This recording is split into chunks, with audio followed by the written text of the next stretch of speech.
Hola de nuevo, estamos acá resolviendo la PAES de invierno 2024 y esta vez retomamos desde la pregunta 11. Esta pregunta trata sobre conversión de unidades. Es, yo creo, súper buena, puede confundir un poco, pero tan difícil no es. Pero para eso hay que conocer algunas cosas que vamos a repasar ahora. Y si no las has visto, las vamos a aprender. Dice el problema: para transformar una distancia medida en millas a centímetros, se utiliza la siguiente ecuación. C mayúscula igual a 160.934 multiplicado por X. Tal que X es la distancia en millas y C es el equivalente en centímetros. Si un kilómetro es equivalente a 100.000 centímetros, ¿cuántos kilómetros son 2 millas? Bien, entonces lo primero que tenemos que tener claro es que en el fondo, ¿qué está pidiendo el problema? O sea, una cuestión importante siempre va a ser reflexionar en la pregunta. La pregunta de alguna manera marca la ruta de todo el ejercicio. Entonces, acá lo que nos preguntan es ¿cuántos kilómetros son 2 millas? Entonces, ¿qué es lo que pasa acá? Que en el fondo las millas son las que vamos a tener que transformar a centímetros. Y después de los centímetros es que nos vamos a ir a los kilómetros. Ese es el tema, ese es el punto importante que marca, como les decía, la ruta del ejercicio. Entonces, la ecuación que tenemos al comienzo es una ecuación en que nos dicen que transforma millas a centímetros. Para transformar una distancia medida en millas a centímetros. Entonces, ahí es otro punto clave porque en el fondo, con esa ecuación vamos a pasar de acá hasta acá. Ahora, ¿cuántas son las cantidades? Dice que 2 millas. Por lo tanto, esas 2 millas son las que vamos a transformar en centímetros con esta ecuación que está acá. Bien, entonces los centímetros, usando nuestra ecuación, van a ser 160.934 multiplicado por 2. Bien, eso es lo primero que hay que establecer. De acá vamos a sacar una cantidad, ¿cierto? Y esa cantidad va a ser los centímetros. Las 2 millas transformadas en centímetros. Entonces lo que vamos a hacer es hacer esa multiplicación. Y sería como lo siguiente. 2 por 4, 8. 2 por 3, 6. 2 por 9, 18. 2 por 0, 0 y 1. 2 por 6, 12. 2 por 1, 2. Y 1, 3. Entonces, esto que está acá, los 321.868 son centímetros. Bien. Entonces, aquí hay una cuestión súper importante, que es en el fondo entender las conversiones de prefijos de potencia de 10. Hay una escalerita y todo bastante interesante, pero en el fondo, para ahorrar tiempo quizás en la PAES, sería efectivo hacer la división simplemente por potencias de 10 y entender que en el caso de la división la coma la corremos hacia la izquierda y en el caso de la multiplicación añadimos ceros, ¿sí? Haciendo una especie de repaso, antes de, podríamos decir lo siguiente. O sea, por ejemplo, si nosotros tenemos el 1 como término central y el 1 lo queremos como multiplicar por 10 o multiplicar por 100, ¿cierto? O multiplicar por 1000, podemos notar fácilmente que, o quizás el 1 es muy perfecto, pongamos por ejemplo el 2. El 2 por el 10 da 20, el 2 por el 100 da 200 y el 2 por el 1000 da 2000. Estos son ejemplos quizás muy triviales, pero cuando ahora comenzamos la división por 10, El 2 dividido en 10 da 0,2. El 2 dividido en 100 da 0,02. Y el 2 dividido en 1000 da 0,002. Entonces, si logramos notar la relación, esos tres ceros de alguna manera están acá, corridos desde el 2 hacia atrás, o sea, desde el 2 para atrás. Esos dos ceros de acá están acá, desde el 2 para atrás. Ese cero está aquí, desde el 2 para atrás. Entonces, siempre desde el final del número a la derecha, porque todo número en el fondo es un coma cero, 2,0. Desde ese número para atrás se corre tantas comas como ceros tenga la potencia de 10.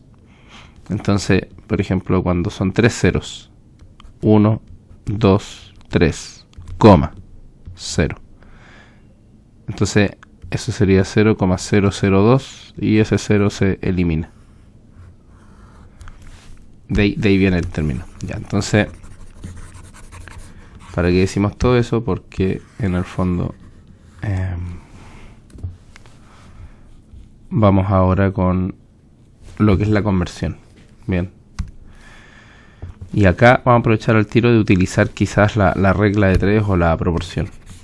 ¿A qué me refiero con esto? De que nos dijeron un postulado. ¿Cuál es ese postulado? En el comienzo del problema nos decían que un kilómetro es equivalente a 100.000 centímetros.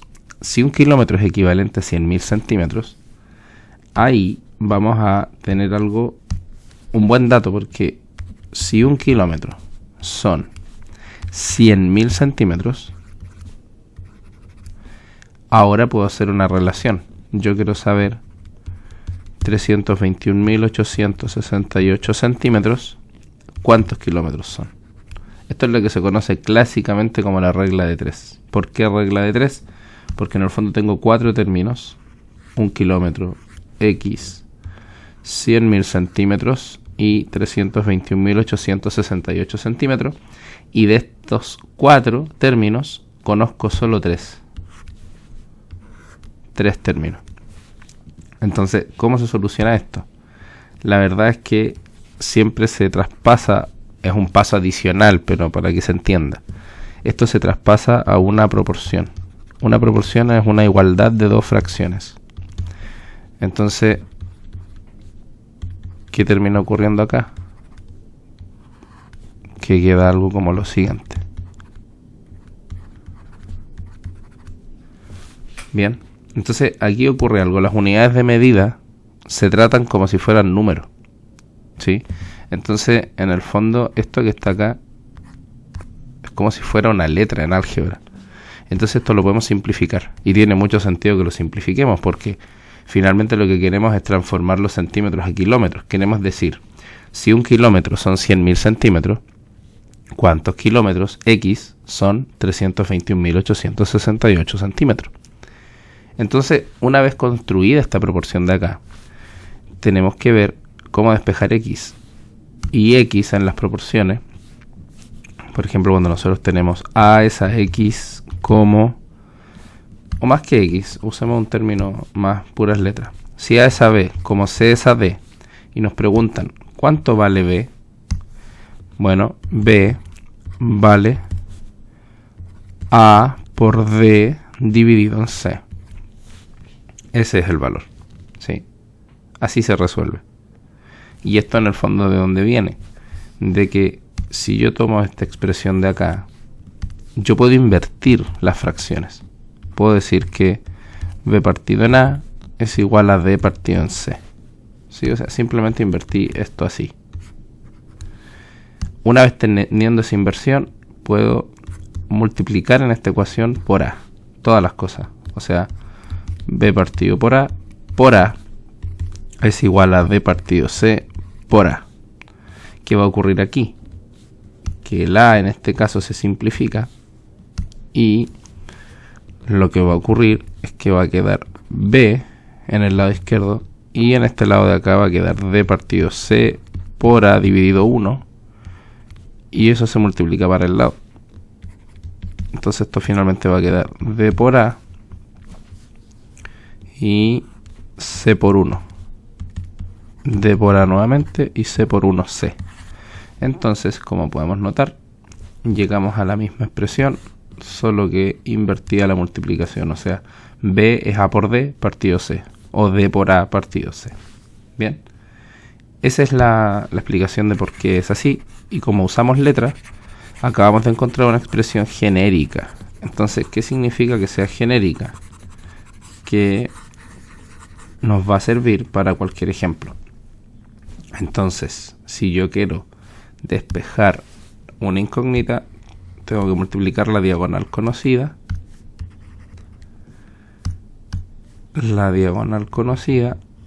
y dividir por el término contrapuesto a la incógnita. Entonces la diagonal conocida es A por D y C sería el opuesto a B. En nuestro caso, la diagonal conocida sería el kilómetro con los 321.868 centímetros. Entonces, lo que va a pasar ahí es que, en el fondo, vamos a despejarlo ahora. X sería 1 kilómetro multiplicado por 321.868. Los centímetros ya los eliminamos al tiro. Dividido todo esto en 100.000. Y también los centímetros ya se fueron. Entonces nosotros estos kilómetros de acá podemos dejarlos aparte y trabajar con los números sabiendo que el resultado va a ser en kilómetros. Entonces va a quedar 1 por 321.868 y dividido todo esto en 100.000. Lo de arriba queda 321.868 dividido en 100.000. ¿Cierto? Entonces ahora volvemos a eso que dijimos delante, que ese 321.868 es coma cero. Y yo ahora puedo retroceder la cantidad de ceros que tenga la potencia de 10 que lo divide. Entonces 1, 2, 3, 4, 5, coma. Entonces eso es realmente la división de 321.868 dividido en 100.000. Y eso estaría en kilómetros. Acuérdense que tenía kilómetros nuestra expresión. Entonces las 2 millas vemos cómo pasan a 321.868 centímetros. Y ahora vemos cómo los 321.868 centímetros pasan a kilómetros. ¿Sí? Así que nuestra respuesta sería la C. Bien. La letra C sería la respuesta al ejercicio. Y vemos que, claro, o sea, es un poquito largo, puede quitar tiempo. Recordemos que 2 minutos 9 segundos es el tiempo que deberíamos demorar por cada ejercicio. Aquí yo lo hice igual súper detalladamente. En la PAES quizás se podría hacer simplemente la multiplicación de acá y después correr la coma y punto. ¿Sí? Nada más. O sea, claramente esto se puede hacer de manera mucho más breve, solo que acá lo que hicimos fue hacer una explicación en clase. Bien. Así que esa sería nuestra pregunta 11. Vamos con la 12. Esta pregunta 12 trata de porcentaje y como tal también está relacionado con proporciones, con reglas de 3 y todo eso. Vamos a tratar de ver más de un método, porque hay bastantes métodos para resolver porcentaje. Entonces, quizás a una persona le atrae más uno, le sirve más uno, le es más cómodo uno, quizás a otra persona a otro. Entonces, en lo que es porcentaje tenemos que entender la siguiente definición. Cuando yo digo un A porcentaje, eso es una fracción o una proporción. Estoy diciendo que hay A por cada 100. ¿Sí? Por ejemplo, si yo digo M%, estoy diciendo que hay M por cada 100. Si estoy diciendo un 2%, estoy diciendo que hay 2 por cada 100. Si estoy diciendo un 25%, estoy diciendo que hay 25 por cada 100. Bien, Ahora, lo que va a resultar de esto es que claramente a veces van a haber fracciones que voy a poder simplificar y otras que no. Cuando las pueda simplificar, tengo que tratar de simplificarlas porque me ayuda. O a veces simplemente no es lo que pide el ejercicio, pero ahí se tiene que evaluar según el caso. Entonces, ¿qué va a resultar de esto? Que en matemática uno puede calcular de una manera bastante rápida, si lo miramos en términos pragmáticos, estos ejercicios. ¿En qué sentido lo digo? De que, por ejemplo, ese 15% de 60.000, en el fondo ese 15% es 15 sobre 100, ¿sí? 15 sobre 100 de 60.000. Y aunque no parezca algo tan natural, cuando nosotros decimos de en matemática, en el fondo es una multiplicación. Por ejemplo, cuando yo digo 1/2 de 12, lo que estoy diciendo en el fondo es 1/2 multiplicado por 12 para calcular 1/2 de 12. Entonces, cuando yo digo 1/2 de 12, eso es 1/2 por 12 partido por 1. Y ese 1/2 por 12 partido por 1 me debería dar la mitad de 12. Entonces, 1 por 12 dividido 2 por 1 me termina dando 12 dividido 2. Y ese 12 dividido 2 sabemos que es 6. Entonces, 1/2 de 12 es 6. Dicho eso, podemos entender mucho más fácil cuando nos preguntan un porcentaje, porque en el fondo preguntarnos un porcentaje es como que nos están preguntando una fracción de algo. Nada más que eso, porque en el fondo esto va a ser 15 partido 100 por 60.000. Bien, 15 centésimos por 60.000. Y cuando tengo una fracción multiplicada por un entero, otro tips, el entero se divide por 1 y ya lo tengo transformado en fracción. Entonces, en el fondo, lo que va a ocurrir acá es que voy a tener un 15 por 60.000 dividido en 100 por 1. 15 por 60.000 dividido en 100 por 1, que es 100. Entonces, acá lo que va a suceder simplemente es que podemos simplificar convenientemente. Esto solo se puede hacer cuando tenemos puras multiplicaciones. Si ahí en vez del por fuera una suma, no podríamos hacer lo que estamos haciendo. ¿Sí? Entonces, en el fondo, esos ceros los puedo simplificar con estos ceros de acá. ¿Y por qué puedo hacer eso? Porque en el fondo lo que tengo es que es 15 por 600 por 100. Y ese 100 era 100 por 1. O sea, también lo puedo escribir como 1 por 100, por conmutatividad. Entonces, en el fondo, esto es 15 por 600 partido 1 por 100 partido 100. Bien. Esto no lo vamos a hacer todas las veces, pero estoy explicando por qué podemos tachar esos ceros. Ese 100 y ese 100 es 1. Entonces, en el fondo, es como que se transforman en 1, eso que está ahí. Aunque no se vea, eso que está ahí es esto de acá. Por eso es que lo podemos tachar, porque en el fondo podemos descomponerlo, generar ese entero, que es 100 partido 100. Entonces, en el fondo, en vez de hacer todo ese proceso todas las veces del mundo, simplemente se ha hecho en matemática históricamente que se tachan los ceros, solo si es que estamos hablando de puras multiplicaciones en el numerador y el denominador. Bien, entonces nuestra multiplicación de acá en el fondo es 15 por 60. ¿Sí? 15 por 60. Porque está después dividido por 1. 15 por 60 partido en 1. Entonces, tenemos que hacer el 15 por 60, ¿cierto? Que puede ser un 15 por 6 y después añadirle el 0. 6 por 5, 30. 6 por 1, 6 y 3, 9. Ese 90 le añadimos el 0 y ahí sería el 15 por 60. Entonces, 15 por 60 serían 900. Dividido en 1 y eso da 900. 900 partido por 1 es 900. Entonces, de nuevo, lo hice bastante detalladamente, pero sería nuestra alternativa B, según este método. Bien, que sería este método fraccionario. Es el mismo método cuando hacemos regla de 3. Si a mí me preguntan el 15% de 60.000, 15% de 60.000,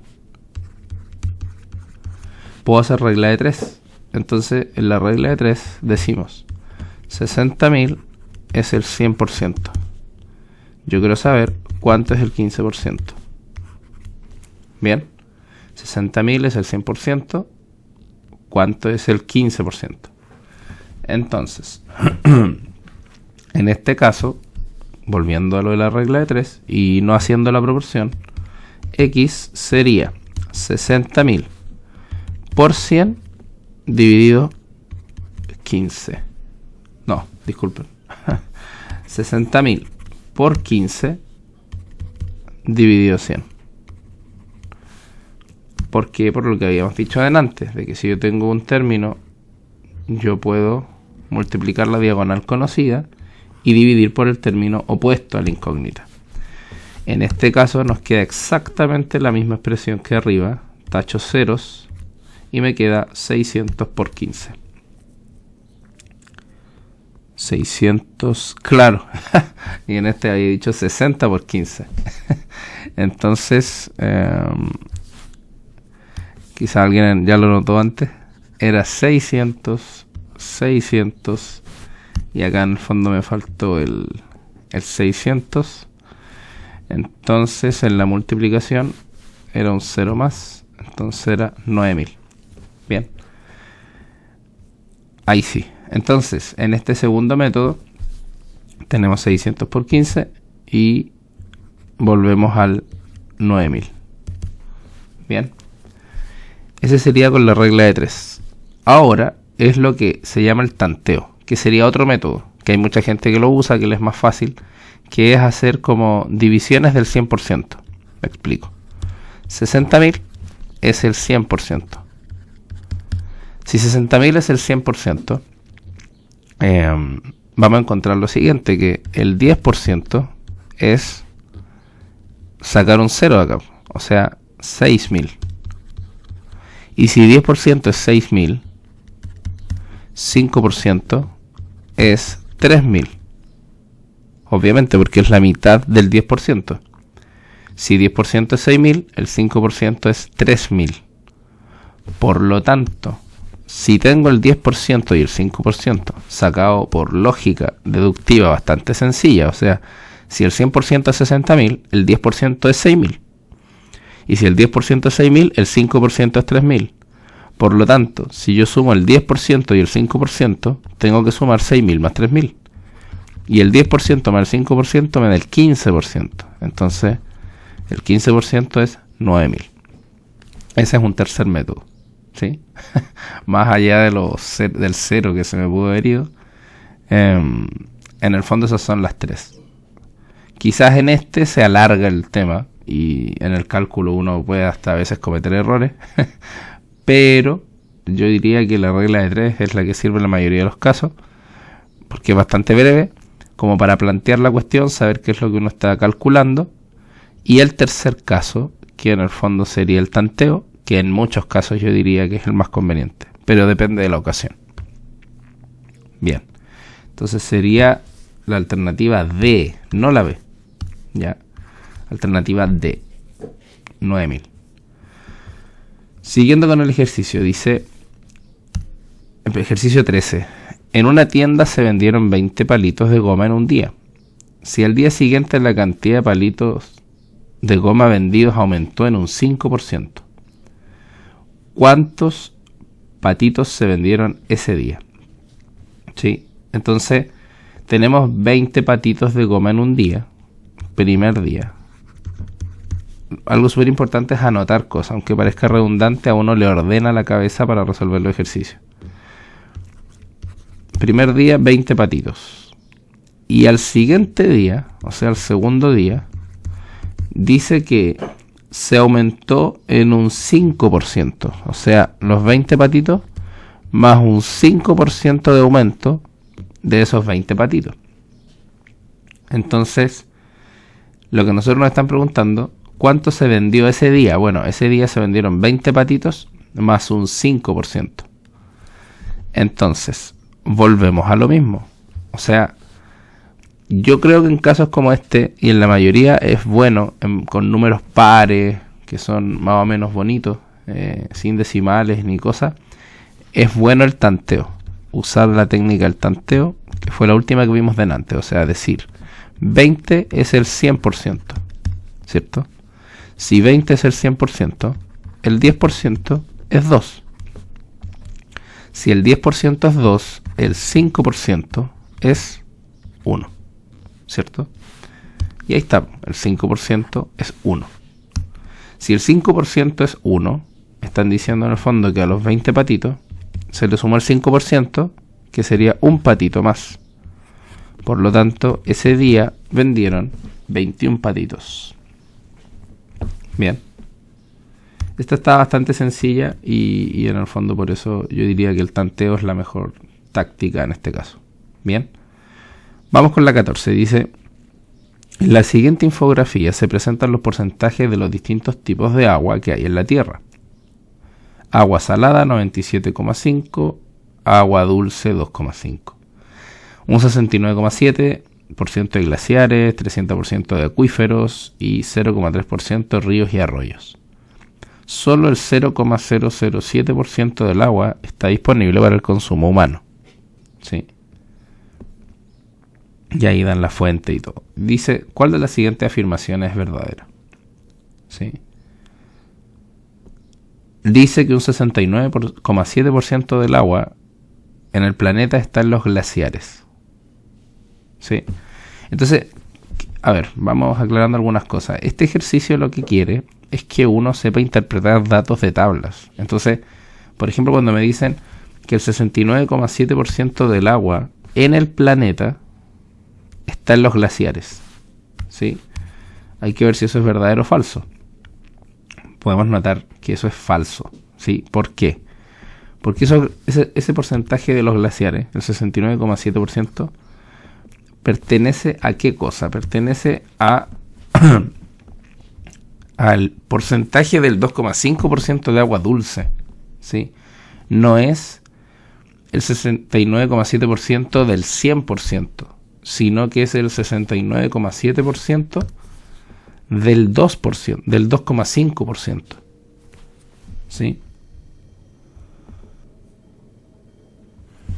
Ya, entonces, en el fondo, lo que quiero decir es que ese 69,7 es del 2,5. O sea, no es el 69,7 del 100%. Por lo tanto, esa afirmación es falsa. ¿Sí? No es verdadera.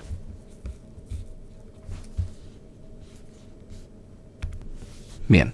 La segunda dice, la mayor reserva de agua dulce en el planeta se encuentra en los glaciares. La mayor reserva de agua dulce en el planeta se encuentra en los glaciares. Ya, entonces aquí nos dicen, respecto al agua dulce. Entonces, si hablamos de agua dulce, tengo que comparar los porcentajes de agua dulce. Entonces, el agua dulce, que es un 2,5%, se distribuye en esos porcentajes. Y en ese caso, es cierto, el mayor porcentaje de agua dulce está en los glaciares. Bien, entonces pareciera que la B es la correcta, la verdadera. Dice, pero corroboremos, para determinar el porcentaje de agua que consume el ser humano de los ríos, se debe realizar la operación 0,007 por 0,3. Veamos. Habíamos dicho delante que cuando queremos calcular un porcentaje, en el fondo, primero escribamos lo que nos están preguntando. El porcentaje de agua que consume el ser humano de los ríos. ¿Sí? Aquí, ¿qué va a suceder? Que en el fondo, cuando dice que solo el 0,007% del agua está disponible para el consumo humano, en el fondo nos están dando directamente el porcentaje que la gente consume. Pero si notamos claramente, porque claramente cuando hablamos de consumo humano nos estamos refiriendo a agua dulce, ya lo calcularon. No es que esté relacionado con ríos, arroyos. Entonces, de partida, si usted lo piensa, cuando acá hablamos de un porcentaje, 0,007%, ¿sí?, de ríos y arroyos, de los ríos, claro, en el fondo es 0,007%, pero después resulta que hay otro porcentaje, que es el 0,3%. Entonces, ese es el tema, que estamos sacando un porcentaje de un porcentaje. Entonces, claro, si hablamos de porcentaje respecto del agua dulce, habría que asumir que ese 0,007% fuera un consumo aplicable a cada una de estas como características por separado, lo cual tampoco la tabla lo especifica. Simplemente está diciendo que ese 0,007% es lo que está disponible para el consumo humano, pero no especifica qué tipo de agua dulce o qué tipo de fuente de agua dulce se asocia a eso. Simplemente aparece como un dato general. Entonces ya es ambigua la afirmación y ya sabemos, ¿cierto?, que en el fondo la B es la correcta, ¿sí? Entonces, y más encima esto que está acá, nosotros sabemos que un porcentaje, cuando se quiere calcular, a esa cantidad se le debe correr la coma 2 más todavía, porque esto es así: 0,007 sobre 100 multiplicado por ese 0,3, ¿sí?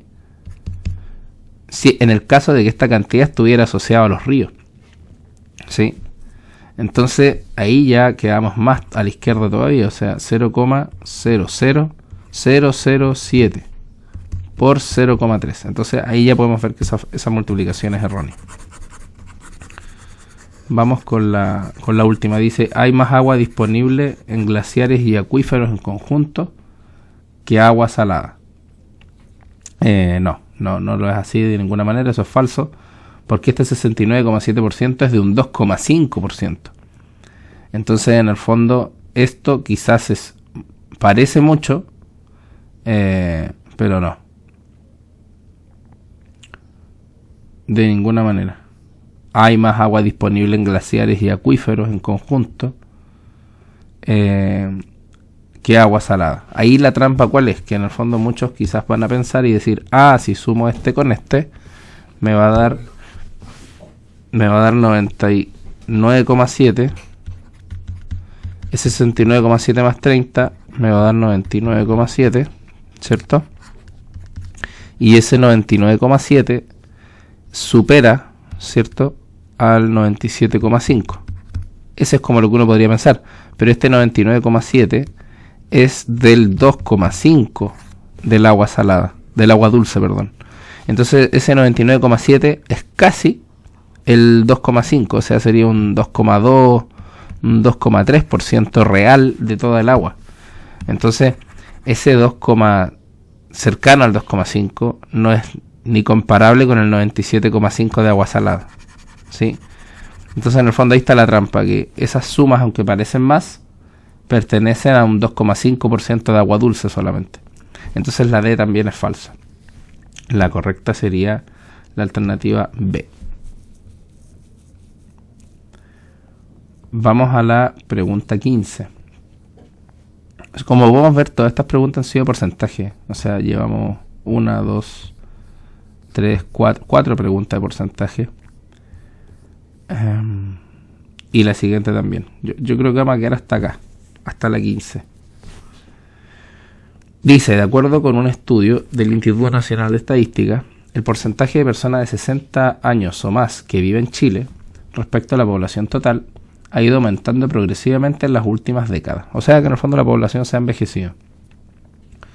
Si bien en el 1992 este grupo equivalía al 9,5% de la población total de habitantes del país, en el 2022 aumentó al 18,1% y se espera que en el 2050 este grupo equivalga al 32,1% de la población.